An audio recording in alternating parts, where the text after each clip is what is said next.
Tapi kan penjelasan KPK kan soal hanya kepastian hukum, maksudnya pasti yang mana? Pasti yang Kalau mana? kepastian hukum itu kan harusnya kan dilanjutkan. Iya. Iya. Kan harusnya dilanjutkan agar orang tidak menggantung hukum ini kan, karena ada juga beberapa kasus di KPK sudah menjadi tersangka, tapi kemudian karena ada pertimbangan banyak hal, kemudian tersangka aja. Orang hidup berbulan-bulan, bertahun-tahun sebagai tersangka, tidak dilanjutin kasusnya. Iya. Contoh kemarin El Pelino. Ya. El Pelindo sudah 5 tahun yang lalu jadi tersangka, baru sekarang ditangkap. Nah, itu baru masuk akal untuk kepastian hukum, maka tangkap. Kan gitu. Bukan kepastian hukum kemudian dibebasin.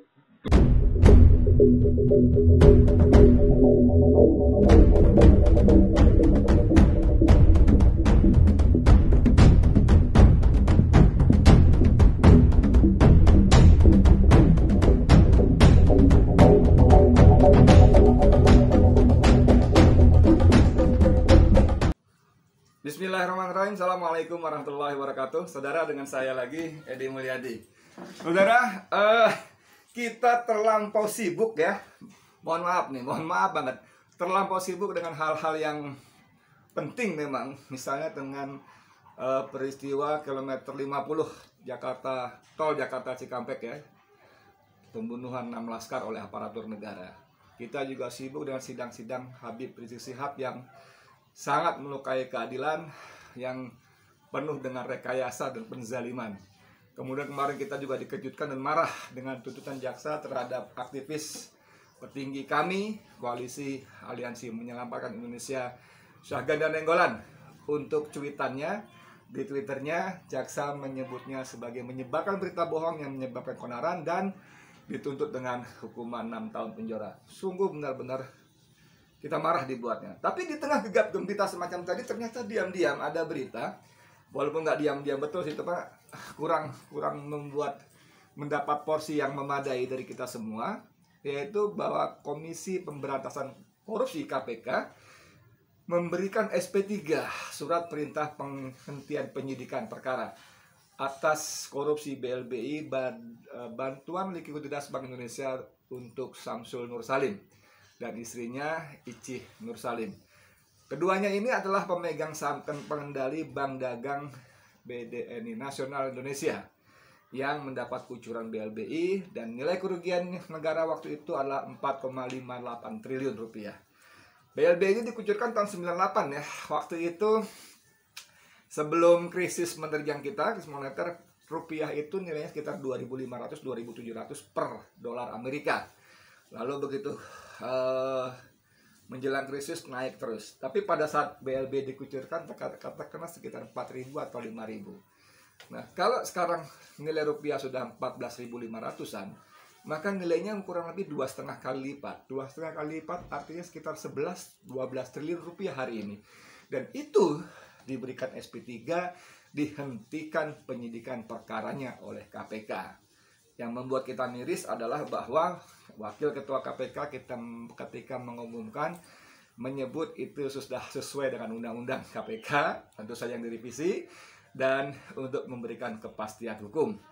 Mantan juru bicara KPK Febriansah menyindir bahwa ini buah dari revisi Undang-Undang KPK yang oleh penguasa, waktu itu Presiden Jokowi, oleh DPR dan oleh pimpinan KPK disebut-sebut sebagai untuk memperkuat KPK, bukan melemahkan.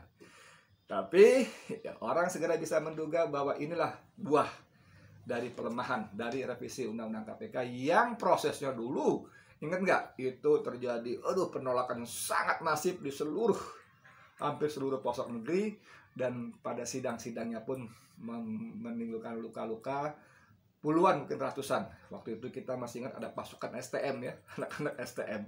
Luar biasa sekali. Nah, ada tokoh lain yaitu Adi Masardi, dia masih juru bicara katanya, juru bicara Presiden Gus Dur. Tapi kita mewawancarai dia sebagai koordinator Gerakan Indonesia Bersih. Dia menulis dalam Twitternya, Ini. Nanti saya bacakan juga ya. Nah, ini Twitternya bunyinya begini. Parodi KPK. Ini KPK RI jangan-jangan sedang pentaskan parodi hukum. Nyindir Pengadilan Negeri Depok yang sedang ngadili aktivis Syahganda Nainggolan dan PN Jaktim yang sedang nyidang IB HRS, IB Imam Besar Habib Rizik Sihab. Ngapain kalian serius nyari kesalahan mereka agar bisa dipenjarakan? Lah ini yang jelas-jelas rugikan 4,58 triliun pun kami bebaskan. Di ujung telepon saya sudah bersama dengan Adi Masardi, juru bicara Gus Dur, koordinator Gerakan Indonesia Bersih. Ini telebicaranya barusan saja. Meskipun terbukti, kalau kira-kira persoalan ini merembet kemana-mana dan mengganggu situasi politik ini bisa mengeluarkan kebijakan SP3. Ada juga pertimbangan itu.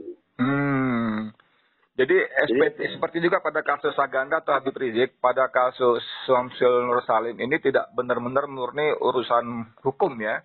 Tapi tadi juga ada unsur politisnya, sebab kalau dibiarkan saja, dia akan bisa mengalir kemana-mana. Tapi saya masih penasaran betul ini sebetulnya nih. Ini di tengah situasi kita negara nggak punya duit, kas kosong gitu. Kok bisa-bisanya KPK itu menerbitkan SP3 gitu loh. Untuk kasus 4,8 triliun itu tahun 98 loh. Itu artinya kalau 23 tahun, 21 tahun itu 2 kali lipat 11 triliunan itu nilainya sekarang itu. Ini gimana nih soal bagi-bagi pendapatan apa gimana sebetulnya Mas? Nah, ini kan itu teman-teman KPK yang paham soal ini. Karena jangan-jangan kan misalnya ada keuntungan yang lain. Oke, ente gue bebasin tadi investasi, jalanin ya. Uangnya bawa balik ke sini kan tidak begitu. Yeah. Nah, undang-undang yang tempo hari itu tax amnesty kan antara lain juga itu. Iya. Uang hasil kejahatan lo boleh masuk. Pemutihan itu ya. Tapi untuk usaha di sini.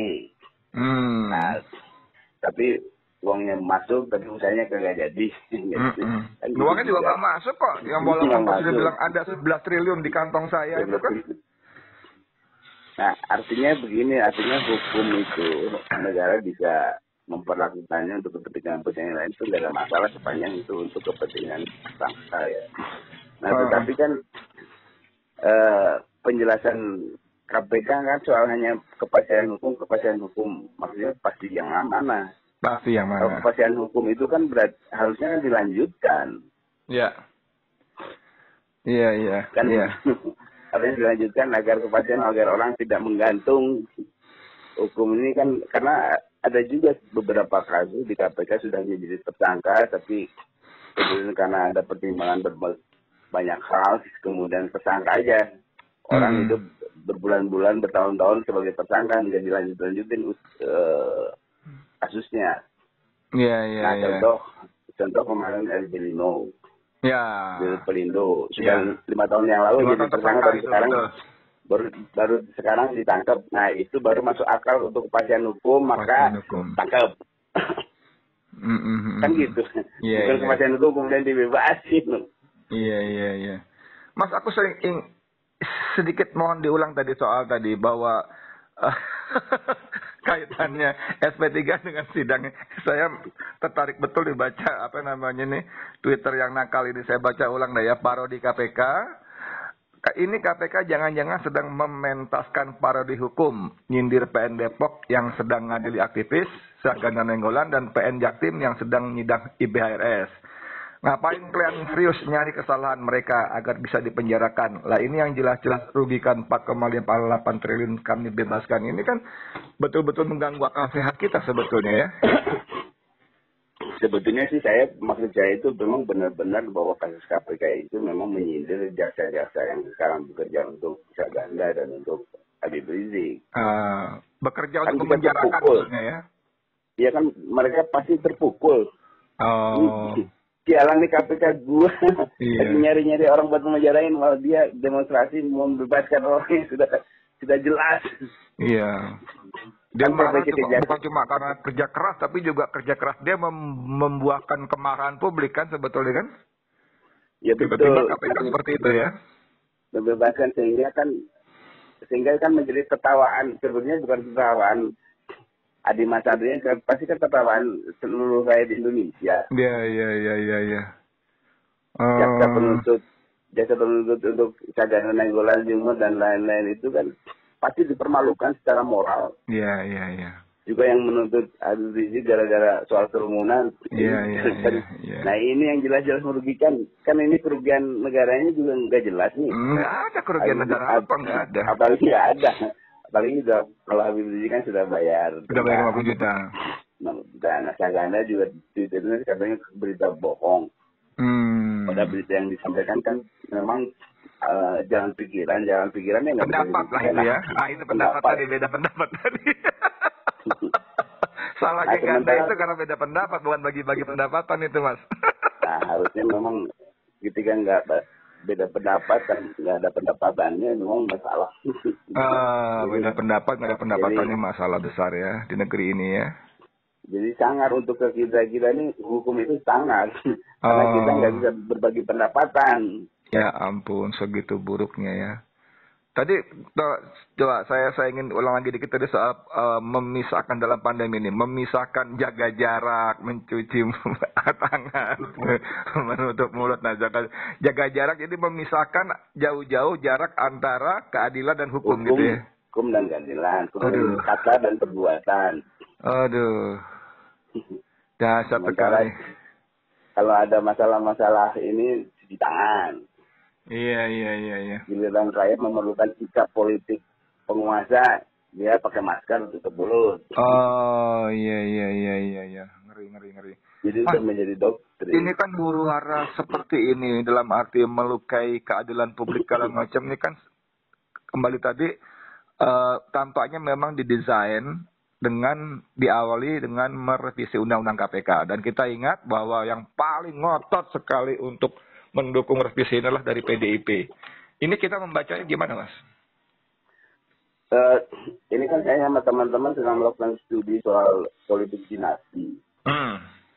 Jadi kita menemukan bahwa persoalan bangsa yang terbesar itu adalah politik dinasti didukung partai politik. Nah, saya juga menjelaskan kalau pakai bahasanya Ustaz Edi ini soal kolbu. Dalam tubuh manusia ini kan ada semacam daging. Yang kalau daging itu baik, maka seluruh baik tubuh ya. Nah, dari sebuah daging itu adalah kolbu. Iya. Nah, kalau di tubuh negara demokrasi, Ustaz Edi, itu segumpal daging itu namanya partai politik. Kalau partai politik baik, maka seluruh sistem ketatanegaraan kita bagus. Nah, kalau partai politik ini buruk, maka buruklah seluruh sistem politik. Kenapa begitu?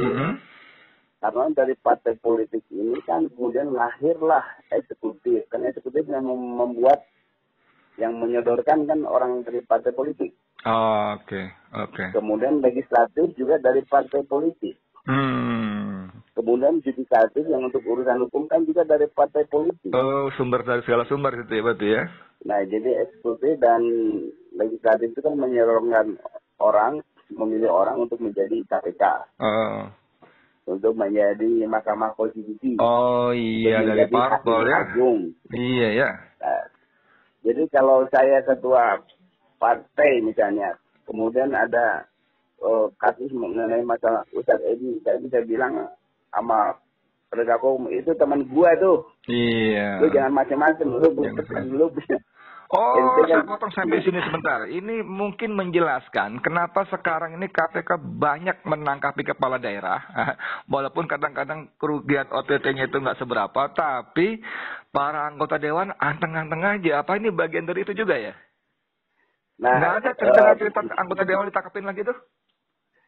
Nah, memang ini agak menarik juga, Ustaz, yang soal DPR itu. Ketika OTT, Edi Prabowo, Menteri Kelautan, itu bersamaan dengan istrinya. Anggota dewan. Istrinya itu anggota dewan. Biasanya kan kalau yang kena OTT bareng itu kan, apalagi istrinya belanja bersama-sama, pasti kena juga. Kenapa dia enggak? Iya. Ada apa gerangan gitu? Iya. Padahal jelas-jelas terima limpahan uang dari suaminya ya. Itu bisa. Iya ya. Nah, jadi persoalannya itu sudah rumit, karena kalau ya seperti yang disampaikan lewat hadis oleh Rasulullah itu, Iya kalau iya. hatinya buruk itu kan tindakannya, pikirannya juga sebenarnya menjadi buruk. Dan itu kalau dalam konteks kita diawali dengan dinasti yang bercokol di partai-partai itu ya. Di partai-partai. Kalau misalnya saya ketua umum partai, anak saya jadi sekjen, kemudian menantu saya jadi ketua partai. Ketua Saya ini fraksi. mau protes ada fraksi. Saya ini mau protes gimana terhadap kebijakan saya? Oh iya iya iya iya. Luar Nah biasa. itu jadi segala sumber pikirannya adalah politisasi. Jadi kembali ke soal awal tadi, CP3 BLBI tadi, ini kan orang percaya betul ya, sampai Febriansah juga mengatakan ini buah dari revisi Undang-Undang KPK yang konon kata para pimpinannya dulu untuk memperkuat KPK yang justru jadinya pelemahan seperti ini. Dan ini kan terjadi di era Presiden Jokowi yang dengan gagah dan lantang waktu pencapresan janji akan memberantas korupsi. Ini gimana nih Mas kalau begini Mas? Nah jadi bagaimana mau memberantas korupsi ya kalau semua elemen negara itu dari sumber yang sama. Nah tapi yang menarik kemudian kan adalah kalau waktu kemarin KPK nangkap 2 menteri itu, satu dari Gerindra, satu dari PDIP, itu bagaimana? Kan itu pertanyaannya. Ya. Nah, ini kalau tidak ada izin presiden, itu nggak akan terjadi. Izin gimana maksudnya? Jadi, dalam fase politik itu, saya mengalami dulu zaman itu. Oke. Kalau mau mentersangkakan orang yang dalam posisi politiknya tinggi, itu harus memberitahu kepada presiden. Karena kalau menimbulkan gejolak politik kan presiden yang tanggung jawab. Apalagi dengan undang-undang yang baru ini. Pasti KPK juga lapor dulu, Pak Presiden ini Menteri MP ini ada. Iya. Ya udah tangkap aja kan begitu. Oke. Nah, terus? Nah jadi dalam konteks ini ada apa? Karena yang ini diizinkan, yang ini tidak diizinkan. Nah, jadi kalau ada sikap seperti itu kan berarti kan hukum ini memang juga kental urusannya dengan politik. Jadi memang ini sepenuhnya kalau penegakan hukum itu, karena jangan salah, Presiden Indonesia ini juga kepala negara. Iya. Dia bertanggung jawab untuk keseluruhan keadaan republik ini. Jadi nggak bisa jaga jarak. Nah ini bagian dari ini tadi dong, pandemi itu jaga jarak, menjauhkan antara pernyataan dan perkataan dan kenyataan dan perbuatannya. Oh jadi presiden kita sudah memberikan contoh menjauhkan jarak itu. Jaga jarak. Mas, sebagai penutup, kira-kira dengan situasi seperti ini apa yang harus kita lakukan? Apakah masyarakat dengan segala kemarahan dan kekecewaannya diam saja? Atau ada cara-cara lain yang bisa masyarakat publik lakukan untuk memperbaiki keadaan? Sebetulnya kan ini masalah kita ini, warga negara kan memiliki hak untuk banyak hal. Tetapi hak-hak politik itu sudah di take over oleh partai politik. Kegiatannya itu dari partai politik, karena seharusnya kan masyarakat itu punya hak untuk mengetahui proses terjadinya sebuah kebijakan, siapa yang membuat kebijakan, legitimasinya apa, bagaimana cara keputusan itu kemudian dideklarasikan sebagai atas nama rakyat Indonesia. Karena kebijakan sistem itu kan begitu dikeluarkan oleh pemerintah dan legislatif itu menjadi atas nama rakyat Indonesia. Orang luar negeri juga harus taat kepada itu. Nah, proses itu kita nggak pernah tahu. Atau muncul perubahan undang-undang KPK, muncul kebijakan teks amnesti, muncul kebijakan yang aneh-aneh. Jadi gimana di tengah ketidaktahuan ini? Kalau yang dilakukan oleh MAKI, Masyarakat Anti Korupsi Indonesia Maju, ke pra-peradilan untuk menuntut KPK memberikan SP3 ini, gimana? Perlu dan bermanfaatkah itu gitu?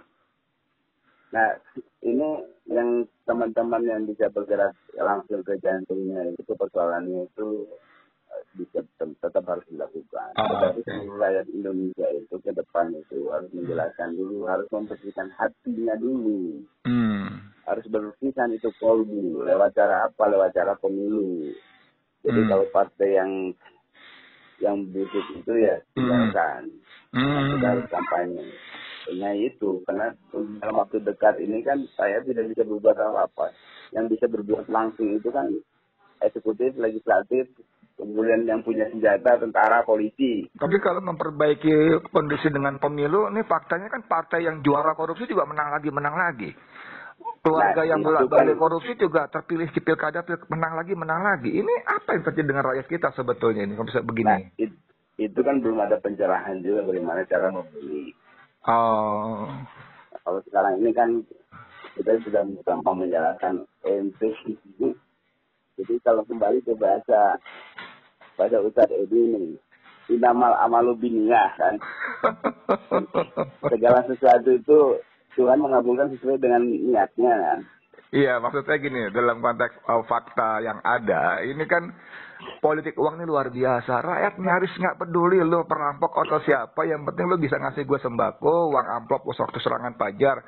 Setelah itu lo korupsi dari mana uang lo, gue nggak peduli. Dan itu terjadi, menang lagi gitu loh. Nah, ini luar biasa ini rakyat kita ini. Ini kan belum kita kasih perjalanan. Oh. Jadi kalau kita berjalan, waktu ente memilih dengan niat dapat sembako kan ente sudah dapat sembako nih. Tapi akibatnya kan 5 tahun ente menderita. Betul. Jadi kemudian ente habis itu terus minta pemimpin yang adil. Ya, ente jadi niatnya waktu mau pemilu itu diperbaiki dulu. Kalau niatnya ini jadi pemimpin yang adil, insya Allah Tuhan juga akan ngasih pemimpin yang adil. Jalan panjang. Jadi kalau aksi turun ke jalan segala macam udah nggak efektif, nggak perlu lagi ya. Aksi besar-besaran gitu, protes begini udah nggak perlu lagi ya, nggak bisa lagi, nggak efektif ya. Dulu kan aksi itu kan gerakan seperti kita mengkritik kan untuk menyadarkan moral. Nah kalau kolbunya sudah beku, kira-kira gitu loh. Oh, oke. Jadi kolbunya kan harus kasih pencerahan dulu, baru kemudian kita ngasih hati. Oke, Mas Adi. Tetapi ini bukan berarti kemudian kita tetap menunggu Tuhan turun tangan, ya nggak bisa begitu juga. Karena kan Ustaz ini kan juga berkali-kali menyampaikan ayat itu, Tuhan tidak akan mengubah nasib suatu kaum. Betul. Kecuali ente sendiri, kata Tuhan kan begitu. Ente bergerak dong. Betul. Ubah sendiri. Kalau dalam bahasa puisi saya ini para berdebat, ada 3 cara kan. Ubah itu pertama dengan revolusi. Kalau tidak sanggup dengan revolusi, dengan demonstrasi. Kalau tidak sanggup dengan demonstrasi, dengan diskusi. Tapi itulah lemahnya iman perjuangan. Sekarang diskusi pun dibubarkan, Mas, dengan dalih pandemi. Oke, Mas Adi, terima kasih banyak. Itu informasinya. Nggak apa-apa lah, di tengah kekalutan, mudah-mudahan obrolan dengan Mas Adi ini bisa menjadi paling nggak memperjelas apa yang tengah terjadi. Terutama saya suka sekali dengan konteks pandemi tadi. Jadi penguasa benar-benar menerapkan pandemi, menjaga jarak antara keadilan dan hukum, menjaga jarak yang jauh antara kenyataan dan perkataan dan sebagainya. Makasih banyak Mas Adi, terima kasih banyak saudara sekalian. Ini obrolan. Assalamualaikum warahmatullahi wabarakatuh. Saudara, demikian tadi dengan Adi Mas Ardi yang saya sebut memang budayawan juga, dia budayawan. Salah satu puisi yang terkenal Negeri Bedebah, Negeri Para Bedebah, itu sangat terkenal sekali, menceritakan bagaimana rusaknya negeri ini, Indonesia ini, karena dikuasai oleh para bedebah. Saya nggak tahu dan kita nggak tahu mesti ngapain lagi. Tadi saya tanya Mas Adi apa yang rakyat lakukan, apakah turun ke jalan dan sebagainya masih efektif dan perlu kita lakukan itu. Tapi memang Indonesia betul-betul tenggelam, dikuasai oleh para oligarki, oleh para koruptor dan sebagainya. Dan ini semua terjadi di era Joko Widodo berkuasa. Sekian dari saya, Edi Mulyadi, untuk Forum News Network FNN. Assalamualaikum warahmatullahi wabarakatuh.